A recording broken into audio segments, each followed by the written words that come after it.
湾民意基金会今仔日公布着总统大选上新的民调，赖清德36.5%排第一，郭文泰29.1%排第二，侯友宜20.4%排第三。若赖清德毋若伫个整体民调领先对手，伫选民平均的感情温度嘛以56度排第一，第二名是郭文泰的53度。特别的是，若甲郭台铭嘛加入排名，安尼郭台铭摕到52度排第三名，第四名是侯友宜48度。世事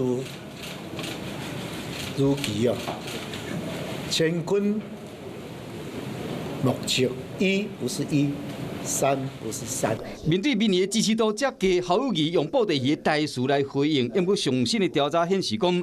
赖清德议员以36.5%排第一名，赢过郭文泰29.1%，甲侯友宜20.4%。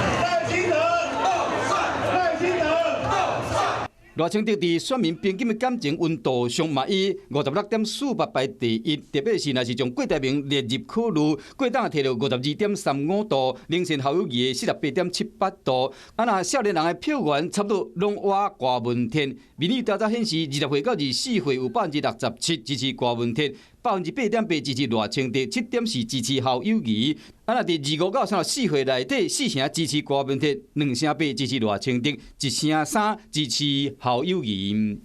民调是这样，看看就好。还有一点呢，民调投票那天高才有用啊，其他日子高也没有用。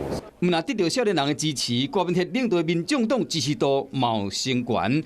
虽然较输民进党的24.6%，嘛有22.2%，超过国民党的20.4%。其中上关键的可能是伫新北市约事件，和国民党元气大伤。因为针对侯友宜处理市约案的民意反应，有超过一半人无满意。颠倒是赖清德处理党内性骚扰案件，得到34.5%的民众的满意度，比无满意的较悬。民意起起落落，嘛互2024的大选充满变数。有事没事赶紧转开华视，还没有订阅华视的 YouTube 频道吗？赶紧按赞、订阅、开启小铃铛，我们华视 YouTube 见。